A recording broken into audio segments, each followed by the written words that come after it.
Un grand-père, venu jusqu'à un bataillon de haute montagne isolé dans les Alpes pour apporter à son petit-fils un bœuf bourguignon qu'il avait lui-même mijoté. Mais le jeune officier, qui l'a conduit sans ménagement au nom du règlement, n'imaginait pas la tempête colossale que le coup de téléphone de ce vieil homme allait bientôt déclencher.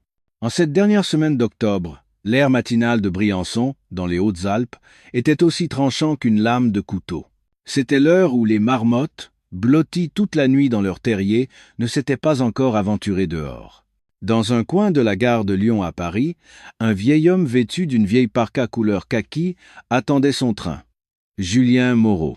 Autrefois, son nom était précédé de titres imposants comme général d'armée ou chef d'état-major des armées, mais aujourd'hui, il n'avait plus que le visage d'un homme ordinaire, sur lequel le temps avait déposé son givre. Ses rides profondes étaient la carte des 70 années de sa vie. Et dans son regard, qui fixait un point lointain d'un air absent, se lisait le poids d'une existence insondable. Il tenait à la main un simple sac isotherme. Ce matin, bien avant l'aube, il s'était levé pour préparer le plat préféré de son petit-fils Léo, un bœuf bourguignon mijoté avec soin. Depuis le décès de sa femme, puis la perte de son fils unique et de sa belle-fille dans un accident tragique, son petit-fils Léo était le dernier pilier de sa vie, son unique lumière. Et voilà que Léo, appelé sous les drapeaux, se trouvait depuis 3 mois dans cette terre froide et inconnue des Alpes.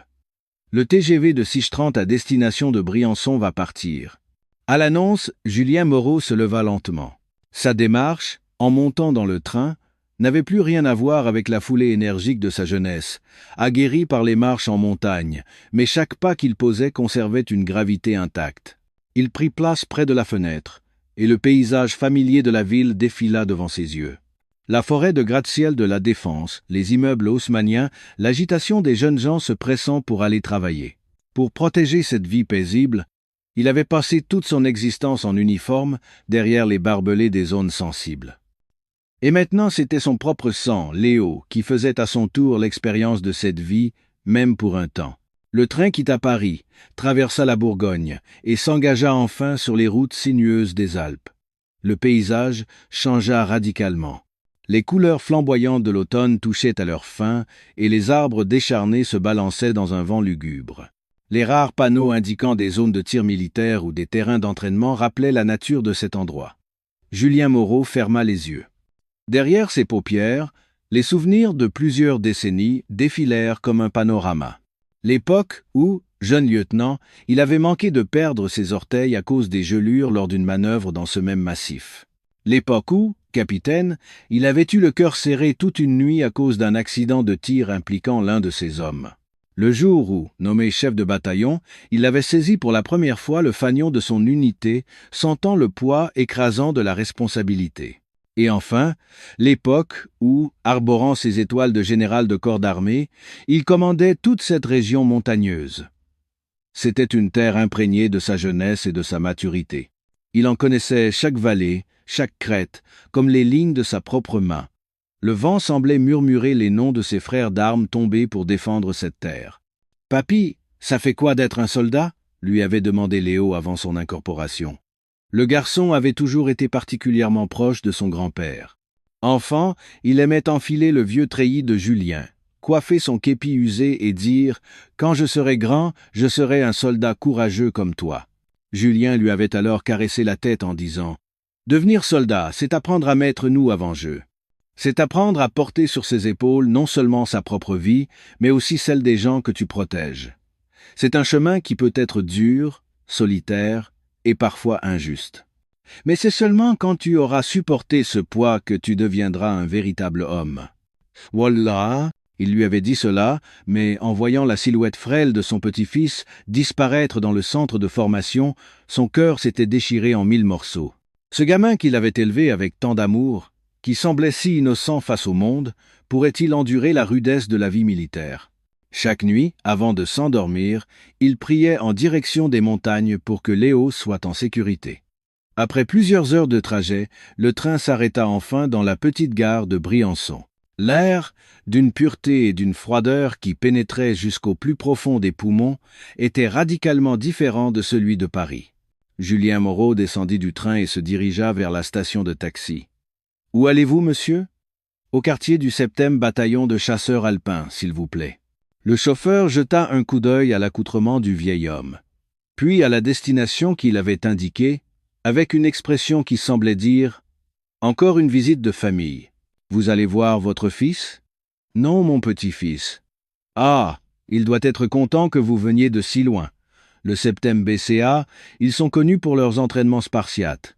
Le pauvre, il doit en baver. » Le taxi quitta la petite ville et s'enfonça plus profondément dans les montagnes.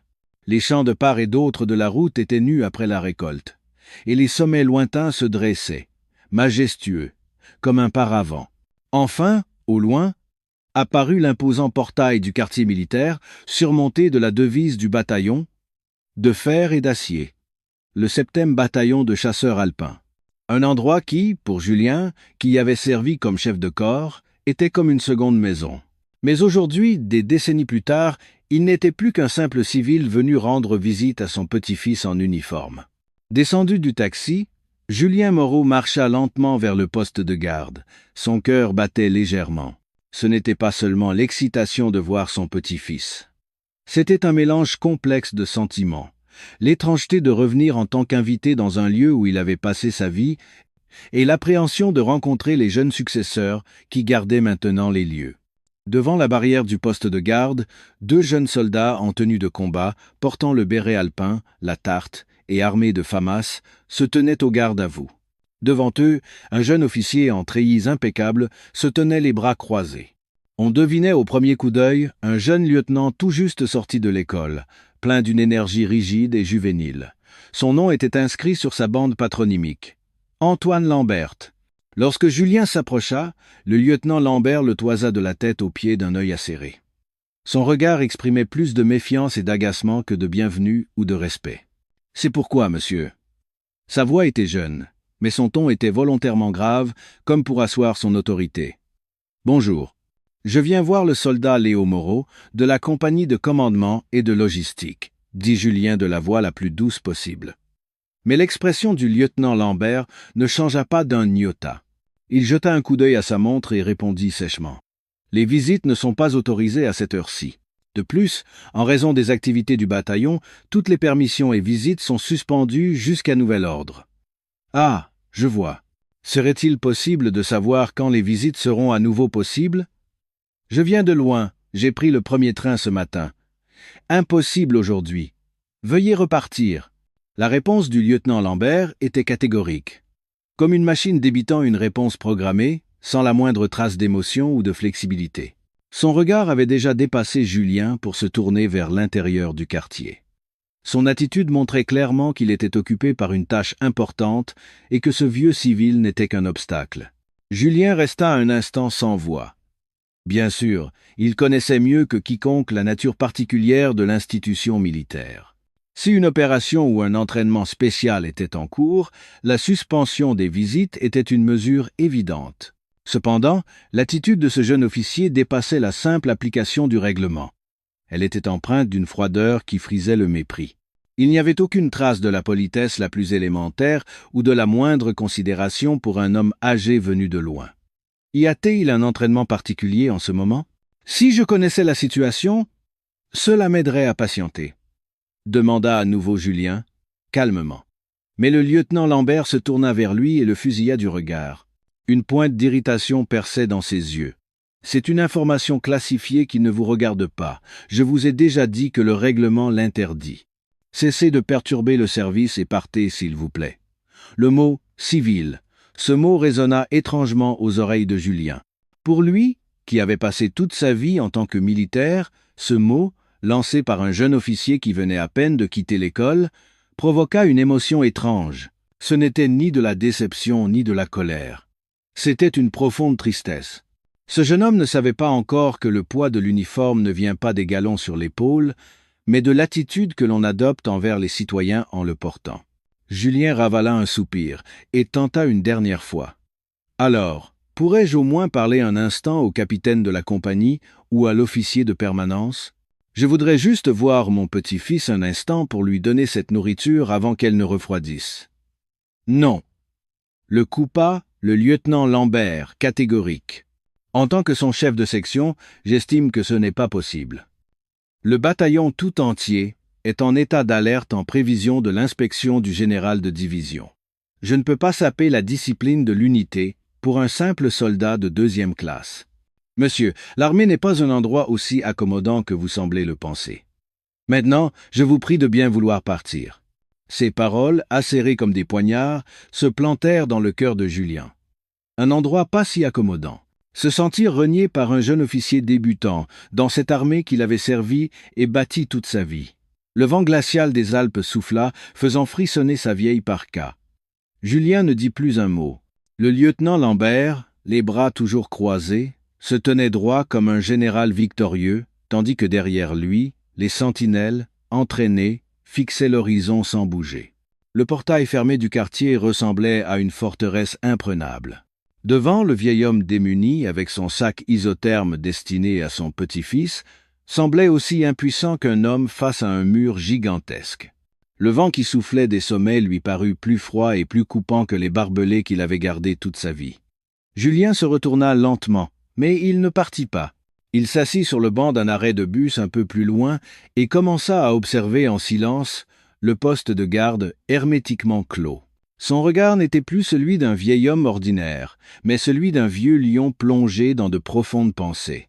Le soleil était encore haut dans le ciel, mais l'hiver arrivait bien trop vite dans les Alpes. Le lieutenant Lambert observa d'un œil froid le dos voûté du vieil homme qui s'éloignait. Dans son esprit, 4 mots résonnaient. Mission accomplie. Il n'éprouvait ni pitié ni remords. Au contraire, il ressentait une sorte de satisfaction glaciale d'avoir, conformément aux règles et aux principes, écarté avec succès un facteur de risque potentiel. Ce genre de tentative, jouant sur les sentiments pour saper les principes, était l'ennemi le plus dangereux à combattre dans l'armée. Le virus de la sentimentalité était comme la rouille qui corrode l'acier le plus solide. C'est ce que Lambert avait appris, et c'est ce en quoi il croyait. Il se retourna et se dirigea vers l'intérieur du quartier. Ses pas étaient mesurés, sa posture aussi droite qu'un bambou. Les gardes au poste de garde déglutirent en le voyant s'éloigner. Le lieutenant Antoine Lambert, sorti major de promotion de Saint-Cyr. Un monstre. Son cerveau précis comme un ordinateur et son cœur de glace lui valaient, parmi les soldats, les surnoms de l'ordinateur ou le cyborg. Son monde était divisé en 2. Le règlement et la violation du règlement. Et son objectif était unique, devenir l'officier le plus parfait de ce prestigieux bataillon de chasseurs alpins, battre tous les records de promotion et atteindre les sommets là où brillent les étoiles. Pour cela, l'inspection du général de division, prévue lundi prochain, était la première étape cruciale de sa carrière. Le général de division Philippe Martin. Lui aussi était une légende issue de Saint-Cyr. Connu pour sa grande expérience opérationnelle, il attachait une importance primordiale à la discipline et à l'état de préparation au combat. Pour taper dans l'œil d'un tel homme, Lambert avait poussé ses hommes et lui-même à leurs limites depuis 1 mois. Pas plus de 4 heures de sommeil par nuit. Et même pendant les temps de quartier libre, il imposait des séances de nettoyage d'armes et d'inspection du matériel. Le cirage des rangers, les plis du treillis, l'ordre des pactages et même la coupe de cheveux des soldats. Rien ne devait dévier de son manuel. « Mon lieutenant !» le salua son sous-officier adjoint, le visage fermé, à l'entrée du bâtiment. Lambert répondit d'un bref signe de tête et demanda « L'état des chambrées ?» Inspection finale terminée à l'instant. Pas une seule poussière. Je vérifie moi-même. Lambert entra d'un pas décidé dans la chambrée. Une dizaine de soldats se levèrent d'un bond et se mirent au garde-à-vous. L'intérieur était, comme il l'avait ordonné, parfaitement rangé. Le sol brillait comme un miroir, et dans les armoires, les treillis et les sous-vêtements étaient pliés au millimètre près. Mais l'œil de Lambert, tel un faucon, cherchait la moindre faille. Il s'arrêta devant l'armoire d'un soldat. Léo Moreau. Le soldat dont le grand-père était venu le voir ce matin. Lambert ouvrit l'armoire sans un mot. Parfait. Mais il n'était pas satisfait. Il passa son doigt sur la partie inférieure de l'armoire, là où étaient rangées les rangées. Une fine couche de poussière se déposa sur son doigt. Un silence glacial envahit la chambrée. « Soldat Moreau !»« À vos ordres, mon lieutenant !» cria Léo à plein poumon. Lambert lui mit la poussière sous le nez et dit d'une voix basse mais glaciale. « C'est quoi, ça ? Je suis désolé, mon lieutenant. Tu crois que le général va vérifier la semelle de tes rangers? Non. Mais cette petite poussière, elle montre ton état d'esprit. Le ça ira bien comme ça. Le personne ne le verra. C'est ce petit trou qui fait s'effondrer tout le barrage. Compris? Compris, mon lieutenant. Toute la section, vous recirez vos rangers. Vous avez 30 minutes. Quand je reviendrai, si je trouve une seule paire moins bien cirée que ça, tout le monde au rapport sur la place d'armes. Exécution. À vos ordres. Les soldats s'exécutèrent avec une rapidité foudroyante. Observant la scène, Lambert se tourna à nouveau vers Léo Moreau. La visite de son grand-père. Il ricana intérieurement. Pour un soldat avec un état d'esprit aussi faible, ce dont il avait besoin n'était pas le réconfort familial, mais une discipline de fer. Renvoyer le vieil homme à la grille était, en fin de compte, une bonne chose pour le soldat Moreau, se justifia-t-il. Il quitta la chambrée et se dirigea vers son bureau. Sur sa table, une montagne de dossiers pour l'inspection du général. Il les parcourut, vérifiant une fois de plus chaque détail. Le contenu du briefing, les questions-réponses anticipées, les fiches individuelles de chaque soldat, tout était parfaitement mémorisé. Il croyait tout contrôler. Sans éléments perturbateurs externes, sans variables imprévisibles, son plan réussirait à la perfection. Monsieur, l'armée n'est pas un endroit aussi accommodant que vous semblez le penser. Les mots qu'il avait adressés au vieil homme lui revinrent à l'esprit. Oui, l'armée est ainsi. Un lieu sans place pour les sentiments personnels, une immense forteresse où seuls les ordres, la discipline et la mission existent. Et il était le gardien le plus compétent de cette forteresse. Soudain, le regard du vieil homme lui traversa l'esprit. Ce n'était ni de la colère, ni du ressentiment, ni même de la résignation. C'était un regard calme comme un lac dont on ne pouvait sonder la profondeur, mais qui semblait tout contenir. Lambert secoua la tête pour chasser ses pensées. La fatigue, sans doute. Il reporta son attention sur ses dossiers. L'existence de ce vieil homme, qu'il attendait peu, être encore à l'extérieur, était déjà complètement effacée de ses préoccupations. Il ne savait pas. Il ne savait pas que par la minuscule brèche qu'il venait de refermer dans la porte de sa forteresse, une vague immense, inimaginable, était sur le point de déferler. Le lieutenant Lambert, dans son contrôle parfait, ne se doutait pas un seul instant que le cœur de la tempête à venir était précisément ce vieil homme démuni qu'il venait de chasser. Il croyait simplement que sa forteresse d'acier était plus solide que jamais. Le temps s'écoulait lentement. Assis sur le banc en ciment de l'arrêt de bus, le froid automnal des Alpes s'infiltrait jusqu'à la moelle dans le corps de Julien Moreau. Ses mains, dans les poches de sa parka, étaient déjà engourdies, et la chaleur du bœuf bourguignon qu'il espérait que son petit-fils dégusterait n'était plus qu'une tiédeur à peine perceptible à travers le sac isotherme. Il regardait fixement le portail fermé du quartier militaire. Mais son regard ne voyait ni le poste de garde, ni la grille en fer. Dans ses yeux se superposaient des décennies de paysages invisibles. Combien de jeunes gens avaient franchi cette porte? Entré avec un visage d'adolescent, en sortant pour les permissions le visage hâlé, et la quittant finalement avec l'insigne des réservistes. Parmi eux, certains étaient rentrés sains et saufs dans les bras de leurs parents, mais d'autres, malheureusement, étaient devenus des étoiles et n'étaient jamais revenus. Julien se souvenait de chacun de leurs visages. Pour un chef, le nom d'un subordonné n'est pas un simple matricule. Il est le poids d'une vie que ses parents ont élevée en y mettant tout leur univers. Il se souvint soudain de l'époque où, 30 ans plus tôt, il était chef de bataillon. Il y avait alors un jeune sous-lieutenant, tout aussi zélé et adepte du règlement que le lieutenant Lambert qu'il venait de rencontrer. Ce sous-lieutenant, lors d'un exercice en plein hiver, avait poussé ses hommes trop durement. Il avait imposé une distance de marche supérieure à celle prévue par le règlement, réduit les temps de pause, tout cela pour produire un rapport de mission parfait. Finalement, un soldat épuisé avait glissé et s'était fracturé la cheville. À ce moment-là, Julien n'avait pas sanctionné le jeune officier. Au lieu de cela, il lui avait apporté une serviette trempée dans l'eau chaude pour réchauffer ses mains gelées et lui avait dit doucement « Mon cher sous-lieutenant, avez-vous lu la première page du règlement qui stipule que la mission première d'un soldat est de protéger la vie de ses hommes? Oui, mon commandant. Mais le règlement ne mentionne pas la température des larmes d'un soldat, ni l'angoisse d'un parent qui a froid pour son enfant. Un chef doit savoir lire ce qui n'est pas écrit dans le règlement. Le sabre du règlement que vous brandissez ne doit jamais être tourné contre les hommes que vous devez protéger. Ce sabre ne doit être tranchant que face à l'ennemi. Le jeune sous-lieutenant avait fondu en larmes. Plus tard, il était devenu un chef exceptionnel, attentionné envers ses soldats et respecté de tous. Julien superposait maintenant le visage de ce jeune sous-lieutenant d'autrefois sur celui, rigide, du lieutenant Lambert. Ce jeune homme aussi, si quelqu'un lui donnait le bon enseignement, avait l'étoffe d'un bon soldat. L'acier est solide, mais il ne devient une lame d'exception que s'il est forgé dans la bonne direction. Mal forgé, il n'est qu'un morceau de ferraille brisé. L'enseignement. Ce mot s'imposa à l'esprit de Julien. La simple déception de ne pas avoir pu voir son petit-fils et lui donner son plat était depuis longtemps dissipée. Ce qui remplissait maintenant son cœur, c'était un sentiment de responsabilité, en tant que vétéran et aîné, de remettre sur le droit chemin ce jeune officier égaré. Un tel leadership ne gagnera jamais le cœur des hommes. Et une unité dirigée par un chef qui n'a pas le cœur de ses hommes s'effondrera comme un château de sable en cas de crise. Cela mènerait inévitablement à une faille dans la sécurité nationale. La visite à son petit-fils n'était plus une affaire personnelle. Il puisa dans un autre souvenir. Celui des funérailles d'un soldat mort dans un accident lors d'un entraînement, alors qu'il était général de division. La famille était pleine de méfiance et de ressentiment envers l'armée.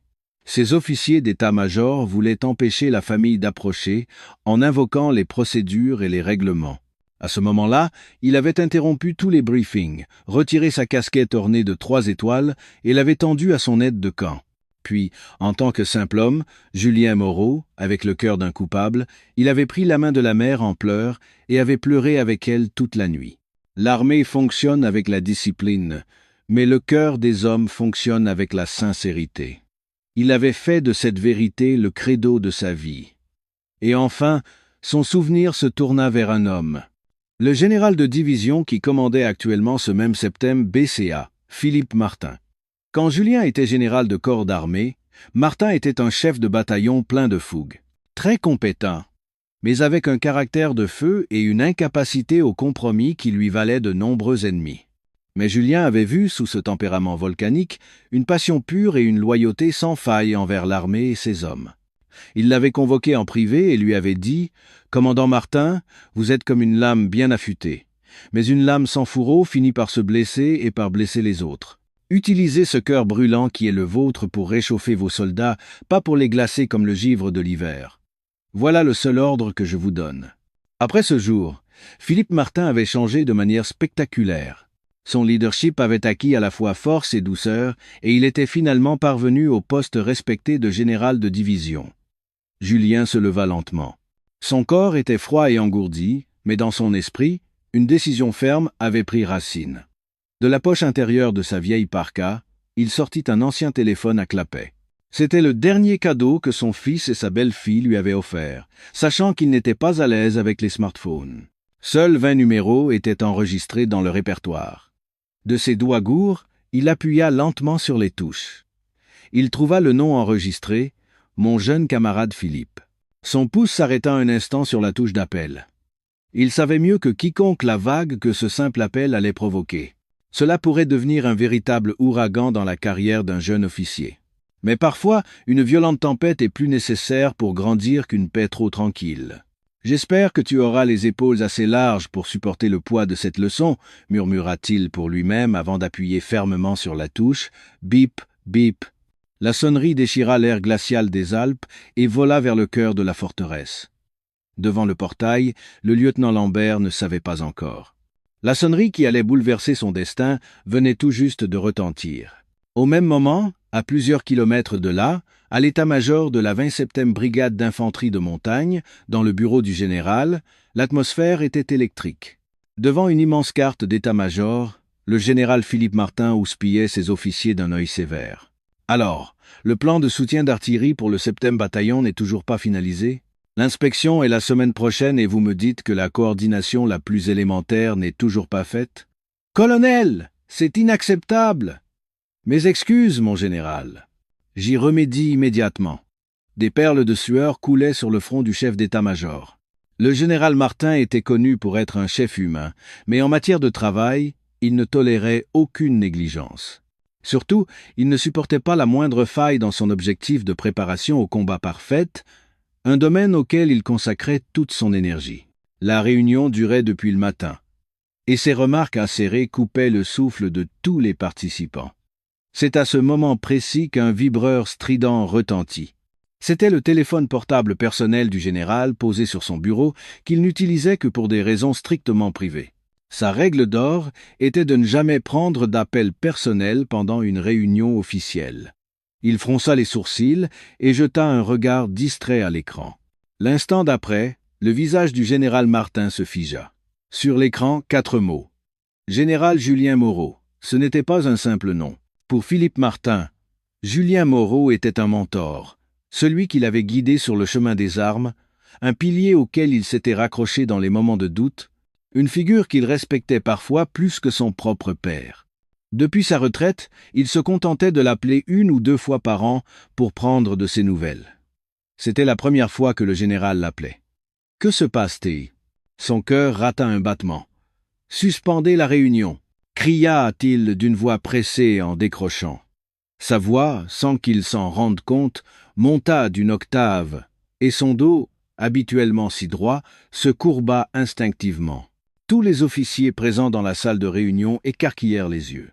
Ils assistaient à une scène surréaliste.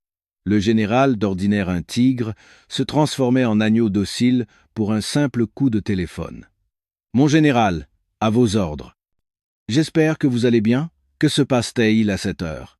De l'autre côté du fil, une voix calme et posée, empreinte de la profondeur des années, se fit entendre. « Philippe, je te dérange ?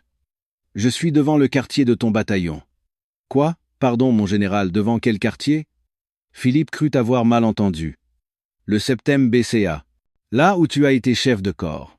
Mon petit-fils y est affecté, je suis venu discrètement lui faire un petit coucou. Mais dis-moi, la discipline est remarquable par les temps qui courent. Un jeune lieutenant m'a bloqué l'entrée, invoquant ton inspection.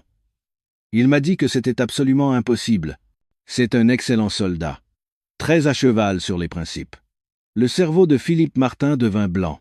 Le général Moreau, son mentor, son père spirituel, était en ce moment même devant un de ses quartiers, bloqué par un simple lieutenant et grelottant de froid. La voix du général était élogieuse. Mais Philippe n'était pas dupe de la profonde déception et de la leçon subtile qu'elle contenait. Dire qu'il était à cheval sur les principes était une façon de lui reprocher que l'un de ses subordonnés commettait l'erreur qu'il lui avait toujours dit d'éviter, faire passer le règlement avant l'humain. Le sang lui monta à la tête. Son visage passa de la pâleur à une rougeur de honte et de colère. « Mon général, mais qu'est-ce que vous me dites ? J'arrive tout. » « Laisse, Philippe. Je suis un civil, je dois suivre les règles. Je ne voulais pas te causer d'ennui. Je voulais juste entendre ta voix avant de repartir. Prépare bien ton inspection. C'est ton unité, j'ai confiance. » Clic. L'appel fut coupé. Philippe Martin resta un instant figé, le téléphone à la main, regardant dans le vide. « C'est ton unité, j'ai confiance. » Ces derniers mots lui transpercèrent le cœur. Son mentor venait d'être humilié à la porte d'une unité de son propre subordonné en qui il avait confiance. Ce n'était pas un simple incident. C'était une négation de toute sa philosophie de commandement, une humiliation, un échec cuisant. Avec un grognement sourd, il jeta presque son téléphone sur le bureau. Tous les officiers retinrent leur souffle. Le calme avant la tempête. Finalement, Philippe releva la tête. Ses yeux brûlaient de fureur. « Mon colonel !»« Oui, mon général !»« Faites préparer ma voiture. Tout de suite. L'hélicoptère ou la voiture, quel est le plus rapide ? Si vous partez maintenant, la voiture de commandement sera plus rapide, mon général. » « Parfait. » Au 7e BCA. Donnez l'ordre au chef de corps, au commandant en second, à l'adjudant d'unité et au chef du bureau opération de se présenter au poste de garde dans les 5 minutes. Si un seul d'entre eux est en retard, il peut considérer sa carrière terminée. Sa voix était un rugissement qui fit trembler tout l'état-major. Puis, après une courte pause, il donna l'ordre le plus important. Le lieutenant Antoine Lambert, de la compagnie de commandement du 7e BCA. Transmettez-moi sa fiche de renseignement immédiatement dans ma voiture. Et dites-lui de se présenter aussi à la grille. Je veux voir sa tête. La porte du bureau s'ouvrit et Philippe Martin traversa le couloir comme une tornade. Tous les militaires sur son passage se figèrent en un salut impeccable. Tout l'état-major se mit à bourdonner comme une ruche qu'on aurait secouée. Des voix affolées crépitaient dans les radios, les téléphones sonnaient sans discontinuer. Le général se rend au 7e BCA, à la grille du 7. L'état-major de la 27e brigade, habituellement aussi calme qu'une chaîne de montagnes, était secoué jusqu'à ses fondations par un simple appel provenant d'un vieux téléphone à clapet. L'onde de choc de cette vibration colossale se dirigeait maintenant à une vitesse terrifiante vers un jeune lieutenant qui, ignorant tout, se prélassait dans la satisfaction au sein de sa forteresse. Le lieutenant Lambert était assis à son bureau, contemplant avec satisfaction les documents de briefing pour l'inspection qu'il venait de finaliser. Tout se déroulait comme prévu. La discipline des soldats était à son comble. L'état du matériel était impeccable, et sur le papier, il n'y avait aucune faille. Le petit incident à la grille était même, pensait-il, une bonne occasion de démontrer son attachement au principe. C'est alors que le téléphone sur son bureau se mit à sonner frénétiquement. C'était la ligne directe du capitaine. « Mon lieutenant Lambert, à vos ordres. »« Lambert, qu'est-ce que tu as foutu à la grille ?»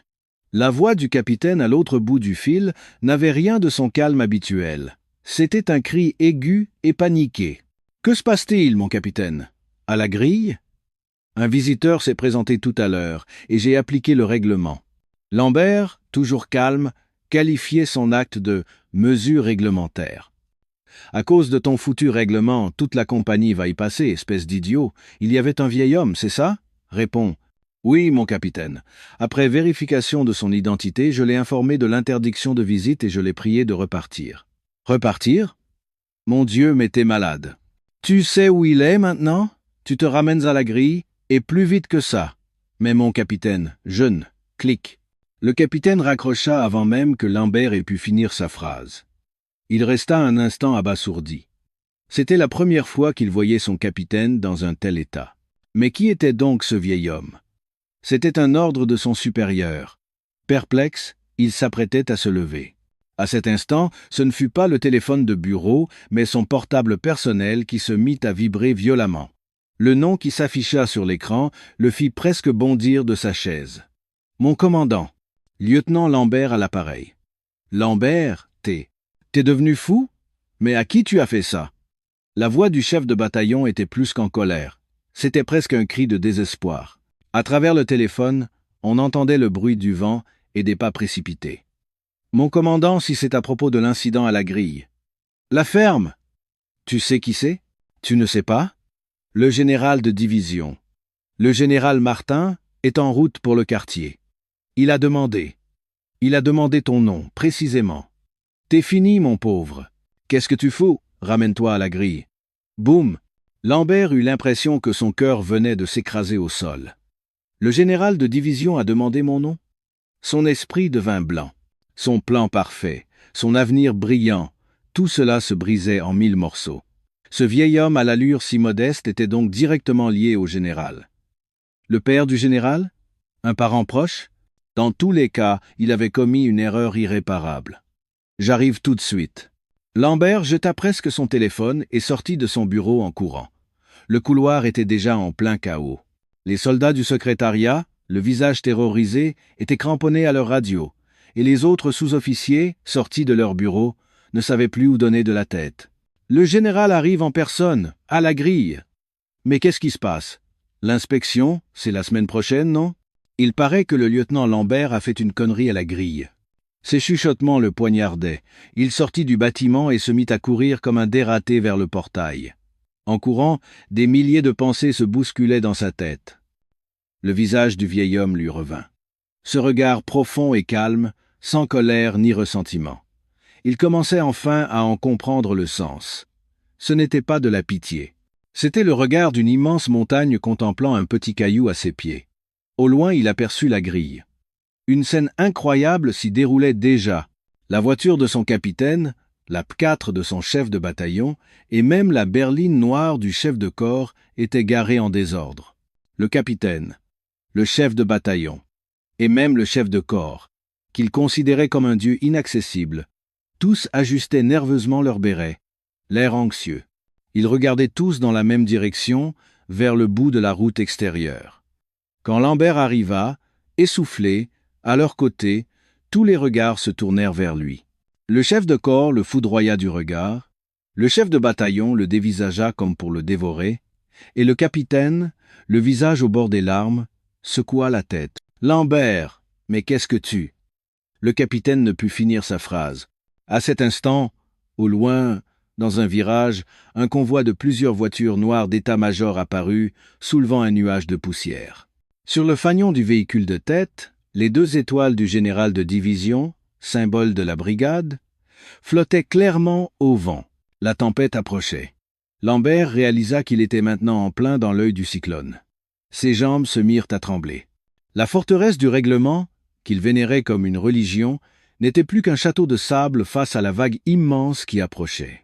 La tempête, dont il ignorait l'origine, était sur le point de tout emporter sur son passage.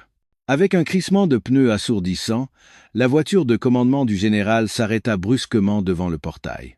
Les véhicules d'escorte s'arrêtèrent en parfaite synchronisation. Avant même que la poussière ne soit retombée, la portière arrière s'ouvrit violemment. La première chose à toucher le sol fut une paire de Rangers impeccablement cirés, sans la moindre trace de poussière. Puis, le général Philippe Martin sortit de la voiture, tel un tigre. Son visage était durci par la colère. Son regard glacial balaya successivement le chef de corps, le chef de bataillon et le capitaine, alignés devant le portail. Les officiers touchés par son regard tressaillirent comme s'ils avaient été coupés par une lame et baissèrent la tête. Enfin, son regard se posa sur le lieutenant Lambert, tout au bout, qui tremblait comme une feuille. À cet instant, Lambert ne put plus respirer. Écrasé par une présence si écrasante qu'elle le transperçait, il se dit qu'il préférerait mourir sur le champ. « Mon général, le colonel Dubois, chef de corps du 7e bataillon, à vos ordres. » Le chef de corps s'avança pour le saluer d'une voix de stentor, mais à ce moment-là, « Assez !» Le général Martin l'arrêta d'un geste de la main, sans même lui accorder un regard. Comme si les officiers alignés devant lui étaient des fantômes invisibles, il les dépassa. Ses pas, sans la moindre hésitation, franchirent la barrière du poste de garde et se dirigèrent vers l'extérieur du quartier. Tous les regards suivirent sa progression. Le chef de corps, le chef de bataillon, et aussi le lieutenant Lambert. Le général marchait droit vers le vieil homme en parka kaki qui se levait péniblement du banc de l'arrêt de bus. Mais pourquoi? Lambert ne comprenait pas. Si c'était un parent d'un personnage aussi important qu'un général, il n'aurait pas une apparence aussi modeste. Alors pourquoi le général ignorait-il tous les plus hauts gradés du régiment pour se diriger vers ce vieil homme? Finalement, les pas du général s'arrêtèrent devant le vieil homme. Un silence suffocant s'installa. Seul le sifflement du vent glacial des Alpes frappait les oreilles de tous. L'instant d'après, une scène qui défiait l'imagination de tous les militaires présents se déroula. Le tigre de la brigade, le général Philippe Martin, claqua les talons de ses rongeurs et exécuta un salut militaire parfait, sans le moindre défaut. Ce n'était pas le salut qu'on reçoit d'un subordonné, mais le geste de respect et de vénération d'un soldat envers un supérieur presque divin. Puis, tout en maintenant son salut, il s'inclina profondément, si profondément que son dos formait presque un angle de 90 degrés. Ce fut sa voix qui brisa le silence. Une voix tremblante, non de colère, mais de honte et de respect. « Mon général, à vos ordres !» Ce seul mot résonna comme un coup de tonnerre. Le général de division Philippe Martin. « Je suis venu vous chercher, mon général. Ma faute est impardonnable, j'ai mal instruit mes subordonnés. Mon général. » En entendant ces mots, le cerveau de Lambert explosa. Le visage du chef de corps et du chef de bataillon devint livide, puis cireux. Leur propre général de division, un homme avec 2 étoiles, appelait ce vieil homme « mon général » et s'inclinait devant lui. Mais alors, qui était ce vieil homme? Au minimum, 3, voire 4 étoiles, une de ces figures légendaires qui se comptent sur les doigts d'une main en France? C'est alors que l'adjudant d'unité, un homme d'un certain âge, laissa échapper un murmure qui ressemblait à un gémissement. Le vieux lion, le général Julien Moreau. Le vieux lion. Ce surnom, tout élève officier de Saint-Cyr l'avait entendu au moins une fois. Fils d'un héros de la Résistance, il avait suivi les traces de son père, s'était forgé une réputation sur le terrain, transformant chaque unité qu'il commandait en une force d'élite. Une figure emblématique qui avait mené la modernisation de l'armée et avait fini sa carrière comme chef d'état-major des armées. Une légende vivante. Mais son caractère inflexible et son aversion pour les médias faisaient que peu de jeunes officiers connaissaient son visage actuel. Lambert comprit tout. Le vieil homme qu'il avait chassé n'était pas un simple visiteur, c'était l'homme qui s'était tenu au sommet de la pyramide de l'armée dont il faisait partie. L'histoire vivante de la Grande Armée, qu'il n'avait connue que dans les livres, se tenait là, devant lui. Qu'est-ce qui lui avait fait? Civil. L'armée n'est pas un endroit accommodant. Perturbation du service. Ses propres paroles, arrogantes et stupides, lui martelaient le cerveau. Sa vision se brouilla, ses jambes flageolèrent. Plaf. Son corps vacilla et le capitaine à côté de lui le rattrapa de justesse. Julien, le visage toujours serein, tapota doucement l'épaule du général Martin, toujours profondément incliné. « Philippe, ça suffit. Relève-toi. » Sa voix était basse et calme, mais chargée d'une autorité plus lourde que n'importe quel ordre. « Comment avez-vous pu venir dans un lieu aussi humble et subir un tel affront, mon général? C'est moi le coupable. Ce n'est pas ta faute, Philippe. C'est la mienne. Je n'ai pas prévenu. Allez, rentrons discuter. Quelle image donnes-tu à tes jeunes soldats? » Sur ces mots, Julien refusa poliment le bras que Philippe lui tendait pour le soutenir et se dirigea seul, lentement, vers le portail. À chacun de ses pas, tous les officiers, du chef de corps au plus jeune, s'écartaient comme la mer Rouge devant Moïse, se tenant au garde-à-vous, le corps incliné. Lambert ne pouvait pas lever la tête. La légende passait devant lui. Il sentait, de tout son être, le château d'arrogance et de principe qu'il avait bâti s'effondrer comme de la poussière au simple passage de ce vieil homme marchant tranquillement. Il pensa que sa carrière militaire était terminée, là, à cet instant précis. Le bureau du chef de corps, le plus grand et le mieux exposé du 7e BCA, était plongé dans un silence glacial, comme s'il avait perdu son maître.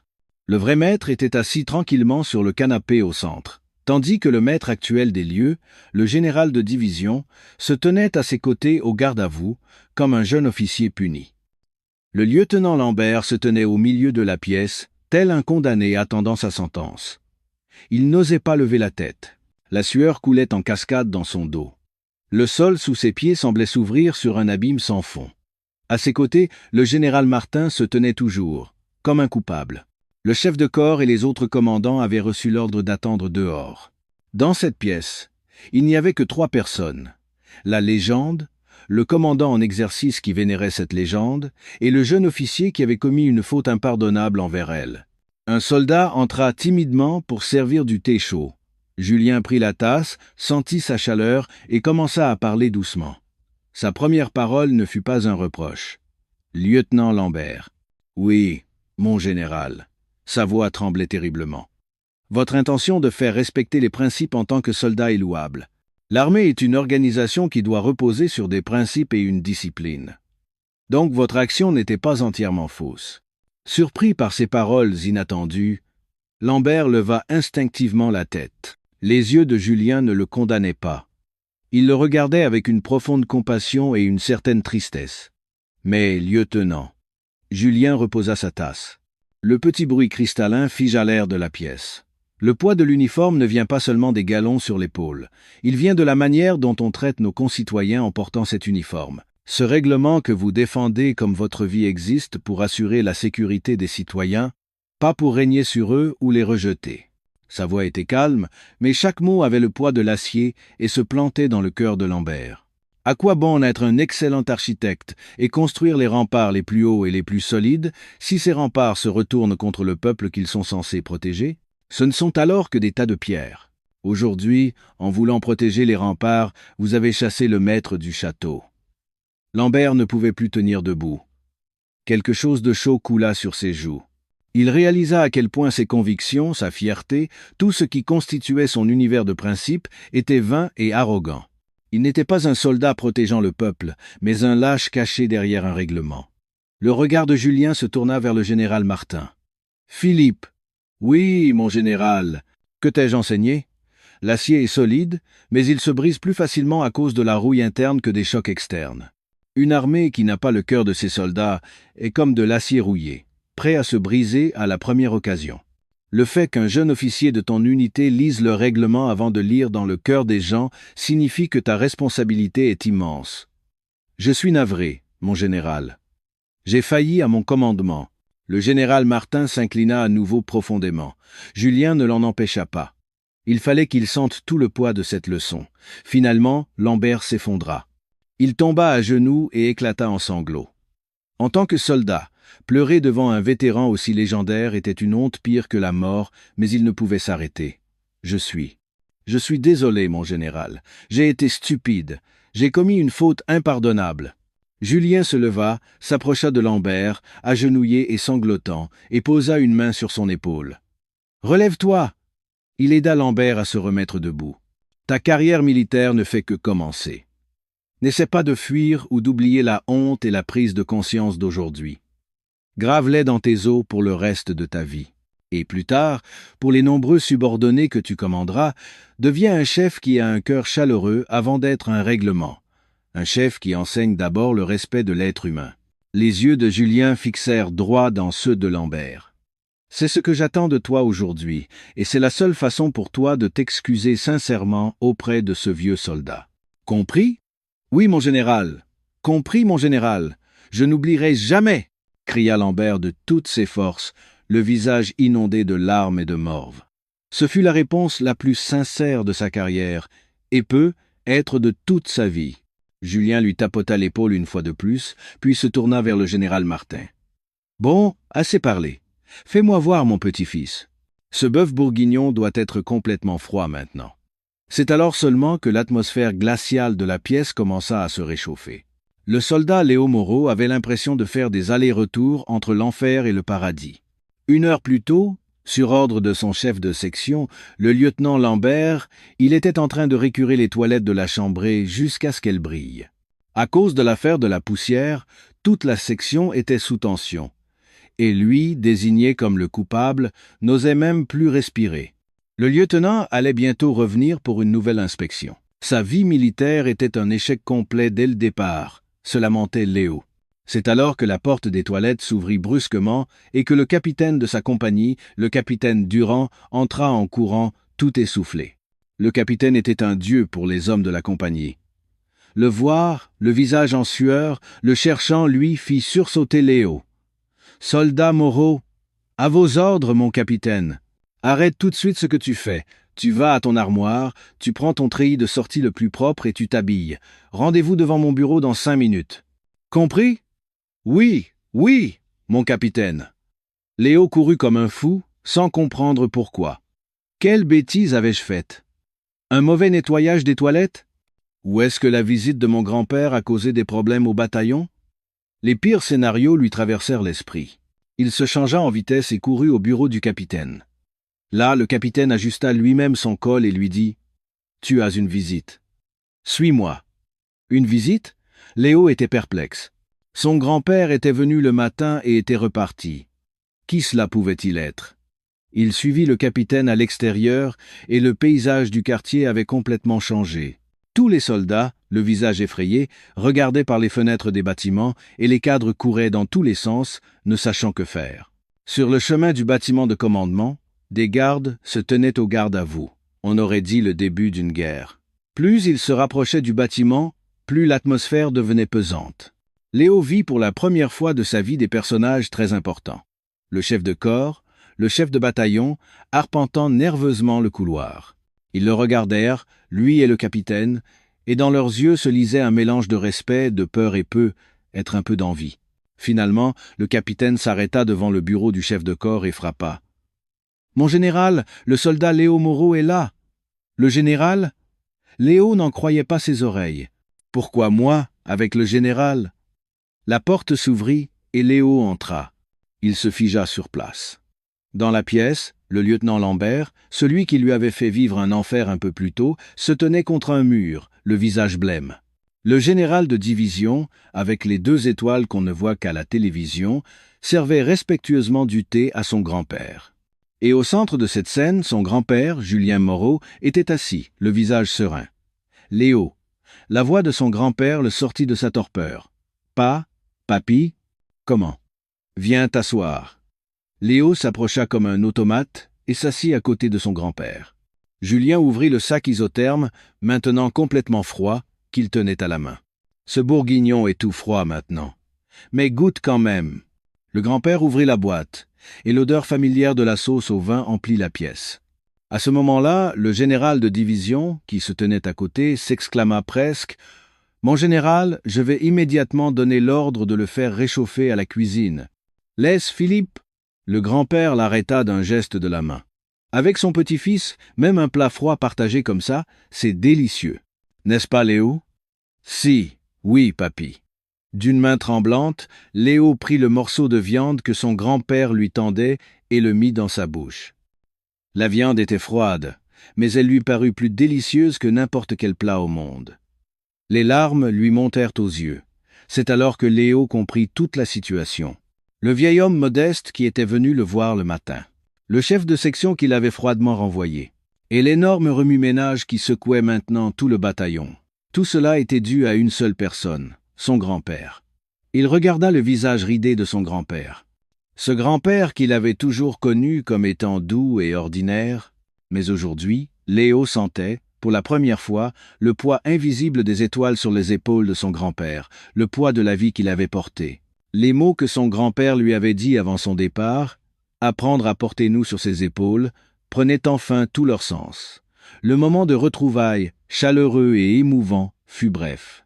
Son grand-père lui tapota l'épaule, lui dit de prendre soin de sa santé et de bien s'entendre avec ses camarades. Léo, la gorge nouée, ne put que répondre « Oui, papy ». À partir de ce jour, la vie militaire du soldat Léo Moreau changea complètement. Mais ce n'était pas à cause de l'aura de son grand-père. C'est parce qu'au fond de son cœur, une immense fierté, et avec elle une responsabilité tout aussi lourde, s'étaient érigés comme des piliers. L'endroit que le vieux lion avait quitté était calme, mais l'onde qu'il avait laissée derrière lui continua de résonner longtemps dans tout le septem BCA. Après que la voiture du général transportant Julien Moreau eut disparu, le chef de corps et les autres commandants restèrent un long moment figés sur place. Avant de partir, le général Martin avait posé une main sur l'épaule du colonel Dubois et lui avait dit à voix basse « Fais de ce jour une leçon. Le vrai maître de l'armée, ce n'est pas nous en uniforme, mais les citoyens qui nous ont donné cet uniforme. Ne l'oublie jamais. Fais en sorte qu'une personne de cette trempe n'ait plus jamais à verser une larme devant une de mes unités. » Ces mots se gravèrent comme un fer rouge dans le cœur de tous les cadres présents. Pour le lieutenant Lambert, qui avait été au centre de la tempête, aucune sanction officielle ne fut prise. Le général de division n'ordonna aucune punition à son encontre. C'était aussi la volonté du général Moreau. Mais plus redoutable qu'une sanction officielle, il eut le regard de ses collègues et une période d'introspection sans fin. Ce soir-là, Lambert était seul dans son bureau vide. Sur sa table, les dossiers de préparation à l'inspection, qu'il considérait comme parfaits, étaient éparpillés. Il n'était plus pour lui que des bouts de papier sans valeur. Il avait compris de manière cuisante à quel point ses convictions avaient été arrogantes et étroites. Toc toc. On frappa à la porte et l'adjudant d'unité de la compagnie entra. C'était un vétéran avec 30 ans de service, plus respecté que bien des officiers.